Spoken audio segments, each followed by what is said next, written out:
Bem, como nada é por um acaso, a gente traz uma mensagem final da borboleta. O jardineiro então encontra uma lagarta no casulo se transformando, passando pela sua metamorfose voa ambulante, né? Então ele começa a observar e abre ali um pequeno orifício onde a lagarta tenta sair. E aí, num certo momento, aquilo cessa, ela para descansar e o jardineiro acha que deve ajudar. Só que ele não sabia que ele estava atrapalhando, observa. Então ele vai e corta e a lagarta então sai do casulo facilmente. Só que ela saiu e caiu no chão, porque ela não tinha sangue o suficiente, porque ela não fez esforço para sair daquele casulo, para romper o casulo. Era exatamente aquele esforço que ia mandar sangue o suficiente, ia criar resistência, capacidade, habilidade para que as asas desenvolvessem, para que ela voasse. Então todo o processo é necessário. Por mais que você se sente oprimido, esse caminho que você está traçando é necessário. E aí o que aconteceu? A lagarta se transformou em borboleta, tinha asa, porém ela nunca voou. O processo dela foi interditado, algo que o homem jamais poderia ter feito. Esse exemplo traz para cada um de nós uma lição bem interessante. O seu caminho, a sua evolução espiritual só depende de você. Você tem luz o suficiente dentro de você para que você consiga realizar todos os seus desejos. Basta você entrar dentro de você e conhecer, saber quem você é. Por exemplo, vamos tomar o mar. Se eu pegar uma gota da água do mar, parece que não é nada, é uma gota, a gente quase não vê de tão pequena. Mas se eu colocar na língua, é tão salgado quanto a grande água do mar. Por quê? Porque é parte do grande mar. Por menor que você se sinta, uma pequena centelha de Deus, da supremacia da luz, ainda assim é parte da grande luz. Ou seja, resumindo, a gota é o mar, a centelha é Deus. Não há nenhuma diferença. Sinta-se luz, o que você é. Você já ouviu falar do efeito Zenão? Eu até brinco às vezes, tem o efeito Zenão e o efeito Zé Sim. Por quê? Como que funciona? Como a gente já aprendeu no decorrer do vídeo que o universo é tudo eletrônico. Dessa forma, ele não sabe o que é certo ou errado, o que é bom, o que é ruim. Ele simplesmente responde à frequência que foi emitida. O nosso cérebro, por sua vez, é exatamente igual ao universo. Ele não sabe o que é certo ou errado, o que é bem e mal. Simplesmente ele responde de acordo com a semente que você joga para ele no solo dele. Então ele dá o fruto. Ou seja, ele vai refletir a luz de acordo com a frequência do seu pensamento. Então o efeito Zenão, ele é o seguinte, funciona dessa forma. Se você deseja uma coisa e você fica ansioso por aquilo, você só afasta. Leva para longe e você não consegue, não vai realizar. Por quê? Porque você está emanando uma energia no sentido contrário. Você tem que estar feliz, porque lembra, é o que você sente que vai fazer com que isso se aproxima de você. Então você tem que estar, você deve estar feliz. Você imagina a coisa que você quer, seja lá um carro, uma casa, né? Enfim. E você tem que estar feliz com aquilo, se vendo naquela casa, se vendo naquele apartamento, se vendo no sítio, na chácara, onde você almeja estar. É assim que funciona. Porque a energia, a frequência, ela trabalha exatamente com o que você é, com o que você vive dentro de você, o teu universo quântico interior. Por isso deve vigiar a atividade interna da sua mente externa. Para quê? Para não atrapalhar essa sincronização.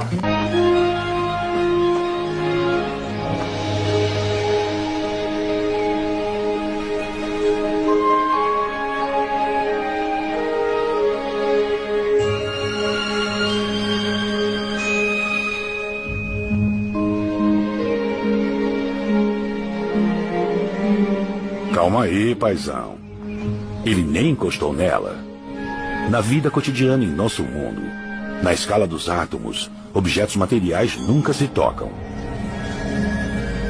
Cada átomo tem um núcleo minúsculo no centro, cercado por uma nuvem de elétrons com linhas de força. Conforme os átomos se aproximam uns dos outros, as nuvens de elétron do rapaz afastam as da moça. Mais de 99,9% da matéria de qualquer átomo está concentrada em seu núcleo. O núcleo é cercado por uma nuvem de elétron que produz um campo de força invisível e funciona como um amortecedor. A configuração da nuvem de elétron determina a natureza de um elemento. No curso ordinário das coisas aqui na Terra, os núcleos nunca se tocam. Temos uma sensação de toque, mas são apenas nossos campos de força invisíveis, se sobrepondo e se repelindo. Vídeo que mudou a química do meu cérebro.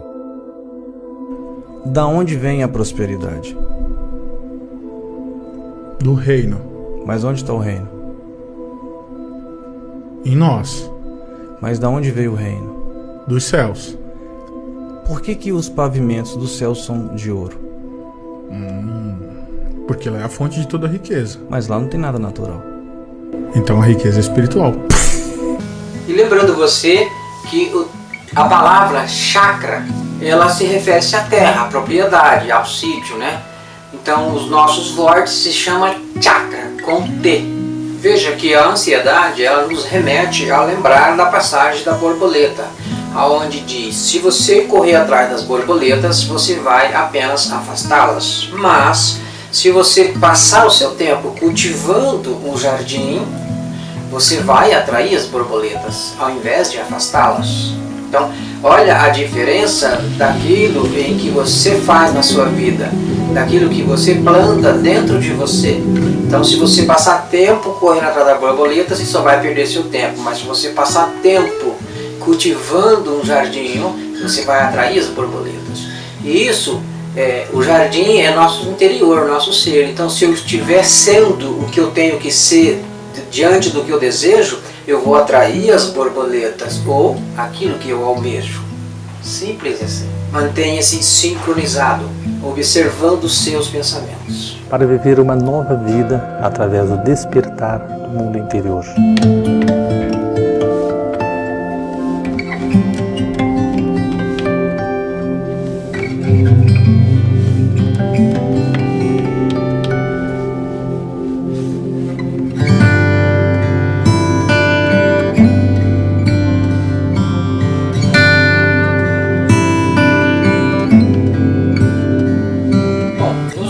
Anteriores, nas apresentações, nós vimos a capacidade, do rato, por exemplo.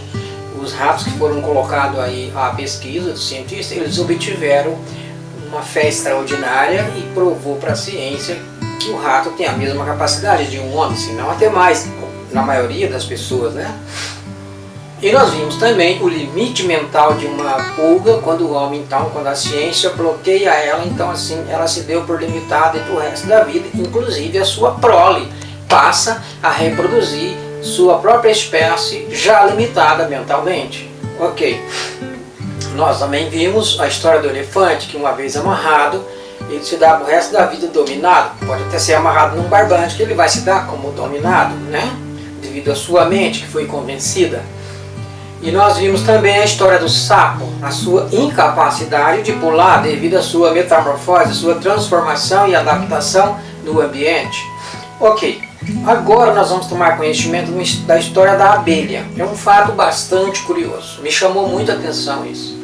Eu nunca estive na NASA, mas quem esteve lá diz que tem um banner enorme na sala da NASA, na sala principal, logo no hall de entrada, com a seguinte frase: na recepção da NASA tem um pôster enorme com a imagem de uma abelha, com o seguinte texto: aerodinamicamente, o corpo de uma abelha não foi feito para voar. O bom é que a abelha não sabe disso. A lei da física diz que uma abelha não pode voar. O princípio aerodinâmico diz que a amplitude de suas asas é pequena demais para manter o seu grande corpo sobre o voo. Mas a abelha não sabe disso. Ela não conhece nada sobre física e simplesmente voa de qualquer jeito. É isso que você pode fazer: voar e prevalecer diante de qualquer dificuldade. Seja como a abelha, não importa o tamanho de suas asas, levante voo e desfrute das flores da vida. Não deixe ninguém dizer que você não é capaz, apenas faça. Agora, qual será o nazista que escreveu esse texto? Veja bem, primeiro, não tem ninguém falando para a abelha que ela é incapaz de voar. Não. Depois, ela voa de qualquer jeito. Nossa, que texto, hein? Você acha que aquilo que Deus fez vai sair por aí cambaleando de qualquer jeito? Se fosse verdade, se a gente for lá pro lado oriental, na maioria deles, eles têm um corpo desproporcional. Da cintura para cima é grande e a perninha pequenininha. Opa, peraí. Então quer dizer que os orientais não foram feitos para andar? Porque ele disse que a abelha não foi feita para voar. Por causa da asa que é menor do que o corpo. Quer dizer, os orientais têm a perna menor que o corpo. Então não foi feito para andar. Que bom que eles não sabem disso, né? Por isso que eles andam. Misericórdia. Olha agora na matéria seguinte o que esse senhor fala da excelência da abelha, apesar da mensagem da ciência. Em 2007, as colmeias começaram a colapsar. Quando as colmeias começaram a colapsar, os donos do agronegócio mundial foram os únicos que se preocuparam. Por quê? Porque a polinização que as abelhas fazem é responsável por boa parte da produção agrícola mundial. E tentaram, de toda forma, contratar cientistas para que alguém explicasse o que é que estava vendo. 5 anos depois, ninguém sabia de nada. Ninguém sabia responder. Para não ficar feio, os cientistas que receberam milhões e milhões de dólares para estudar isso terminaram dizendo alguma coisa. Disseram que não é só uma causa, são várias, mas aí chamaram de estresse extremo. Tinha que chamar de alguma coisa. Mas ninguém sabe por que as colmeias continuam a colapsar. Qual é o problema de uma colmeia? Colmeia é uma das produções biológicas mais perfeitas que existem na natureza. Uma abelha, que em tese não é para voar, segundo a aerodinâmica, o corpo de uma abelha não era para voar, nem com as asas que ela tem. Mas, no entanto, ela voa.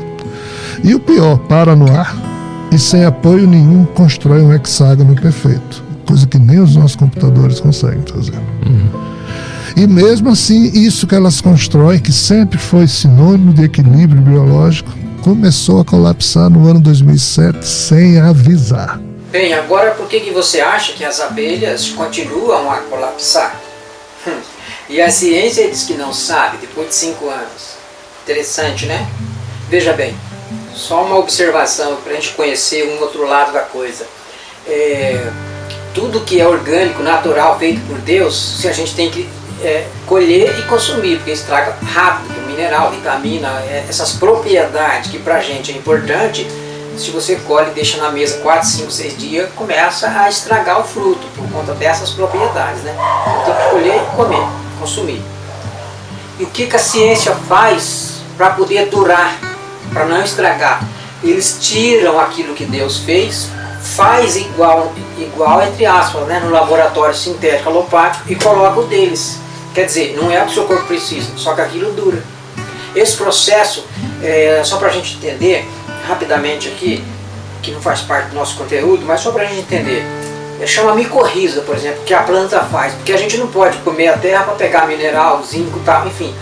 Então a planta ela tem um processo chamado micorriza, que é como se fosse a digestão da planta. Ela pega aqueles alimentos lá, os nutrientes da terra, transforma e a gente come a planta, né, as frutas, e absorve isso daí agora. Ok, então o que a ciência que ela faz? Ela coloca um monte de veneno, agrotóxico, pesticida, então ela vai lá, ela mata essa micorriza. É como se tivesse feito uma bariátrica na planta. Agora a planta não vai absorver mais isso. E como é lei, aí eles fazem no laboratório e enchem os produtos de química lá e falam lá nas suas prescrições que tem mineral isso, mineral daquilo, e a gente acredita. Entendeu? É simples assim. E isso dura muito lá no mercado. Como, por exemplo, nós notarmos aí no leite.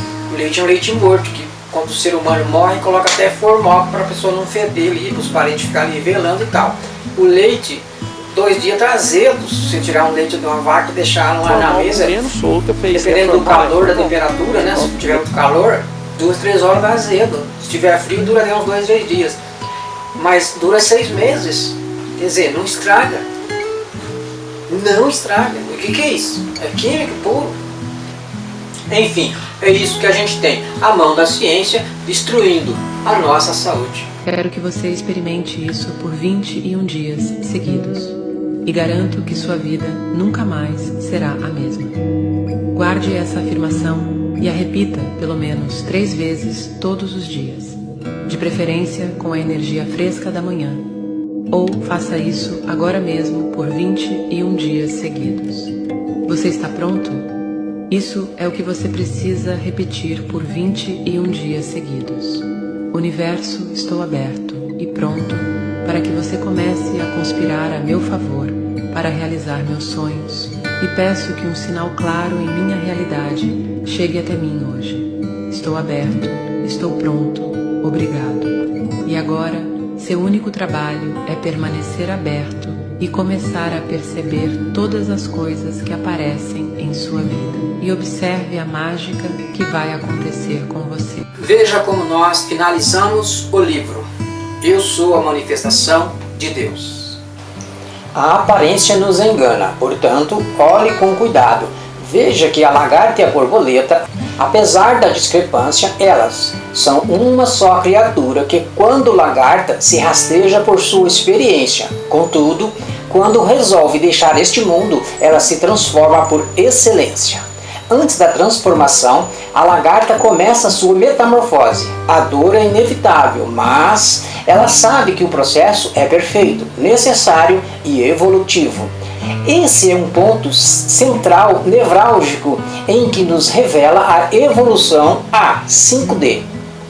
E quando finalmente ocorre, a lagarta transcende a morte, com lucidez e onisciência. E aqui ela cumpre o seu papel punitivo.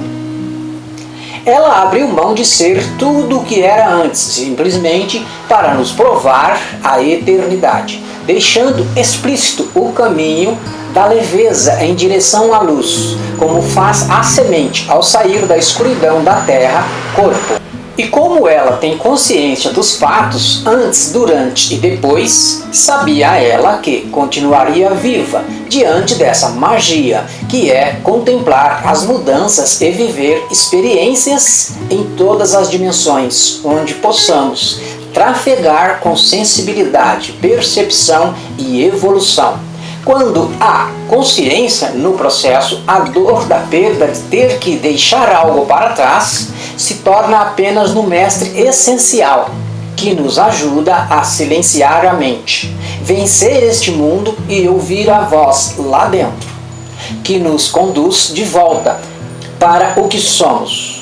Luz, podendo viajar agora mais leve para outros reinos interdimensionais, pois agora você é como uma borboleta. Voe.